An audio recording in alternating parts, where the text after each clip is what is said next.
but people can still hear. What is up, everybody? You are checking out the Uncensored Pro Wrestling Podcast. I'm your host, Doc Commodity Ant C, and today you are checking out our recap of the final Monday Night Raw of 2024, live in Houston, Texas, on December 30th, 2024. And to kick off this episode of Raw, we have the New Day coming out to the ring. They get booed, and immediately Jey Uso comes out. Xavier Woods says, "We go way back. Can you talk to them for us?" Jay says, "We do go way back, and my belief is that New Day sucks." After Jay says that, the New Day leave. Jey Uso says, "The OTC is going to handle Solo next week. Drew McIntyre's messing with my brothers, and I'm going to handle that." That's when the Bloodline show up on the Titantron. Solo says, "Last Monday was the beginning of the end. I did what I had to do to get Roman's attention. You should have sided with the real Bloodline, us. I'm going to destroy Roman and remain your tribal chief, and you and everyone else will acknowledge me." After that statement, Drew McIntyre attacks Jey from behind. Jey gets some semblance of revenge with a super kick, but Drew is able to land a Claymore and lay out Jey Uso. We're going to keep seeing this rivalry between the Bloodline and Roman Reigns and Jey Uso and Drew as we continue through 2025. But decent opening of Raw. I don't understand what the New Day had to do with any of this, but kind of basic stuff here. We have our first match of the night, Chad Gable with American Made taking on Otis with American Alpha. And this is actually a decent match. Otis was able to land the Caterpillar elbow. Maxine attacks Ivy, Niall on the floor. Chad drops Otis across the ropes, hits a German. Ivy grabs Otis's hurt leg, and Chad Gable applies the ankle lock, and Otis has no choice but to tap out. This is a good moment for Chad Gable. He's giving me a lot of Kurt Angle vibes, which I really appreciate and like because I'm a big Kurt Angle fan. He needed to get this win over Otis for him to be any sort of real serious threat, in my opinion. But decent episode. Decent match, actually, not episode. Glad to see Chad Gable in the winning streak here. We see Judgment Day backstage, and there are some issues between Finn Balor and Liv Morgan. He tells Raquel Rodriguez to wish Liv luck for her match against Rhea next week, and clearly the Judgment Day need to figure their issues out. Pete Dunne attacks R-Truth on the way to the ring, and Pete Dunne was supposed to fight R-Truth, but clearly this match is not happening. Pete Dunne is still upset that R-Truth called him Butch, and I really don't give two flying fucks about this at all. Our second match of the night is the semifinal match for the WWE Women's Intercontinental Championship. Dakota Kai defeats Zoey Stark after landing a sit-out bomb and a double GTS. Dakota Kai will advance. I am excited for Dakota. I think she deserves a single title compared to her opponent. I don't know who's going to get the victory, but I did think Dakota deserved a win over Zoey Stark. Zoey did good, but I care more about Dakota Kai here. We get a promo for this being the last Raw on the USA Network. Raw is moving to Netflix starting January 6th, and it is a sad day for fans who just watch it on TV because now we're becoming more into the technology era and the world is becoming more streaming related.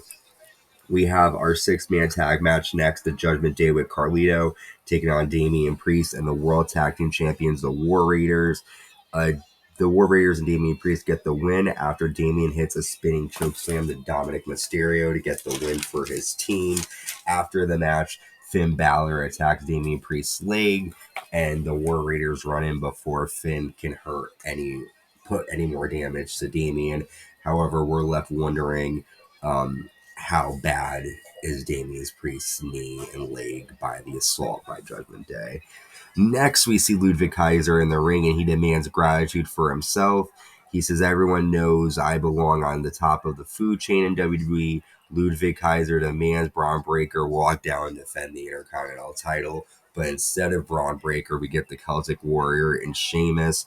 He runs out to the ring, and Sheamus and Kaiser brawl. Sheamus is able to land a brew kick, and Sheamus lays out Ludwig Kaiser. I'm so sick of Kaiser and Sheamus. It's the same thing that Sheamus had his fight with Pete Dunne. Nobody cares. No one wants to see this, but I am a Sheamus fan, so I'm excited to see what's going to go to play with those two. We then see the New Day backstage. They challenge Rey Mysterio to find a partner and take them on next week, which there's a lot of rumors of who it could be. I won't speculate, but it's probably going to be Pentagon Jr. Hopefully, we'll see what happens. We then see our final semifinal match for the Women's Intercontinental Championship, Lyra Valkyria versus Io Sky. This is actually a really great match between the two women. Io hits a super sit-out powerbomb for a 2 count. Lyra rolls up Io in a very cool way, and Lyra Valkyria will take on Dakota Kai to determine the first ever women's intercontinental champion. That's going to be a decent match. I was thinking we were going to get Damage Control members taking on each other, but instead we're getting Lyra versus Dakota. Both of them deserve it. I wouldn't have mind seeing Natalia as intercontinental women's champion, but she'll probably become the speed champion. And we've made to our final segment, the final moments here on Raw on the USA Network. Seth Rollins comes out and Seth says, last episode of Monday Night Raw on USA, let's go out with a bang. Next week, it's 10 years in the making. After all of that, I will still be here fighting because that's what I do. If things don't go CM Punk's way, is he going to cry, take another 10 years off and go home? That's when CM Punk comes out. Punk says, who wanted to turn the people against the boys? Did Stone Cold Steve Austin take the ball and go home when he left? Or how about the man? She's home. You want to tell everyone I abandoned them? I abandoned you. We both made our choices in this company. I have no regrets. How's your neck? How's your knee? I am the self-proclaimed best in the world because I believe in myself. Next week, I get paid a lot of money to beat you up, little bro. Seth says, my wife is taking a break to leave to raise a kid, something you don't know anything about. You try to kill this place and join the competition. How'd that work out? You're a coward who abandoned your family. We won the war. I'm the damn big brother. CM Punk says, I was the first one through the wall. You wouldn't be here if it wasn't for me. I hated the guy in charge, and he loved you. That's why I left. You shot arrows behind my back for 7 years. They chanted my name in this ring, mostly during your promos. Next week, those arrows that were supposed to do me in, I'm going to take them and I'm going to put down your corporate throat. Seth says, maybe once you were a pioneer, but you've become a cancer. And 1 week I will burn you to the ground. Probably the best promo of 2024, if not one of the best promos. These guys both made a lot of true statements in their comments. And we're going to find out next week who the better man is. Is it CM Punk or Seth Rollins? This is the generational fight. And these two guys haven't really fought one-on-one in a long time. And I think it's going to be a great match. So we're left with a better segment to end this episode of Raw.